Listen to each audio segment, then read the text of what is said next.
Guys, അപ്പോൾ നമ്മൾ ഇന്ന് കുന്നത്തൂർപ്പാടിയിൽ പോകുന്നതാണ്. സമയം ഉച്ചക്ക് ഇറങ്ങണമെന്ന് വിചാരിച്ചു, പക്ഷെ വൈകുന്നേരം 5 മണിയെല്ലായി. മൂത്തയുണ്ട്, അച്ഛനുണ്ട്, അമ്മയുണ്ട്. ഹായ് ഫ്രണ്ട്സ്, മോള് പറഞ്ഞ പോലെ ഞങ്ങളിന്ന് കുന്നത്തൂർപ്പടി പോവുകയാണേ ഉത്സവം കാണാൻ. കഴിഞ്ഞ പോകാൻ പറ്റിയില്ല. പിന്നെ ഉച്ചയ്ക്ക് മുന്നേ ഇറങ്ങണം എന്നൊക്കെ കരുതിയതാ, അതൊന്നും നടന്നില്ല. ഏട്ടനും ഫാമിലിയും വരുമെന്ന് പറഞ്ഞുകൊണ്ട് അവർ വെയിറ്റ് ചെയ്ത് കുറച്ച് ലേറ്റായേ. 6 മണി കഴിഞ്ഞു ഞങ്ങൾ വീട്ടിൽ നിന്ന് ഇറങ്ങിയപ്പം. ഇത് കണ്ടില്ലേ, പകുതി വഴി എത്തിയപ്പോഴും എല്ലാവരും പോച്ചും കൂടി ഇരിക്കാൻ തുടങ്ങി. നല്ല തണുപ്പായിരുന്നു. പിന്നെ എത്താൻ ലേറ്റാവും എന്നുള്ളതുകൊണ്ട് ഇടയ്ക്കൊന്ന് നിർത്തി ചായയൊക്കെ കുടിച്ചിട്ടാണ് പിന്നെ പോയത്.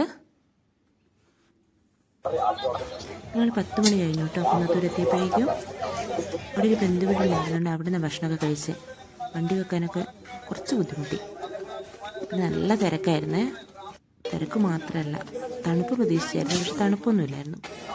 ആൾക്കാർ ഒത്തിരി ഉള്ളതുകൊണ്ടായിരിക്കാം ഭയങ്കര പൊടിയായിരുന്നു. ശരിക്കും ഞങ്ങൾ എന്നത്തേക്കും മുത്തപ്പന് മുടി കഴിച്ചായിരുന്നു. പിന്നെ വെളുത്ത് 5 മണിക്ക് ഉണ്ടായിരുന്നുള്ളൂ. തിരുവപ്പനുണ്ടായിരുന്നു. ശരിക്കും കാണാൻ പോലും പറ്റാത്ത പോലെയായിരുന്നു ആൾക്കാർക്ക്.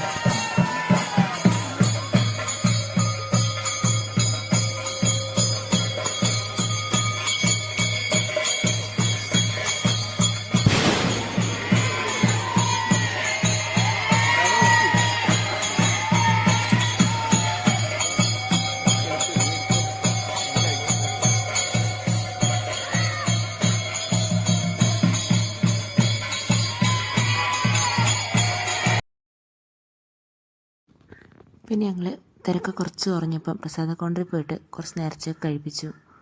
പിന്നെ 12-1 മണിയാകുമ്പോഴേക്കും വീട്ടിലേക്ക് തിരിച്ചു പോകാൻ ഇറങ്ങിയിട്ട് ഞങ്ങൾ. അപ്പോഴും നല്ല തിരക്കായിരുന്നു. രാവിലെ 5 മണിക്കാണ് ഇനി മുത്തപ്പനുണ്ടാവുക. പിന്നെ കഴിഞ്ഞ തവണത്തേക്കാളും കടകൾ കുറച്ച് കൂടുതലുണ്ടായിരുന്നു ഇത്തവണ. എല്ലായിടത്തോടെയും വെറുതെ ഒന്ന് കയറി ഇറങ്ങി. അത് പിന്നെ എവിടെ പോയാലും ഒഴിവാക്കാറില്ല കേട്ടോ.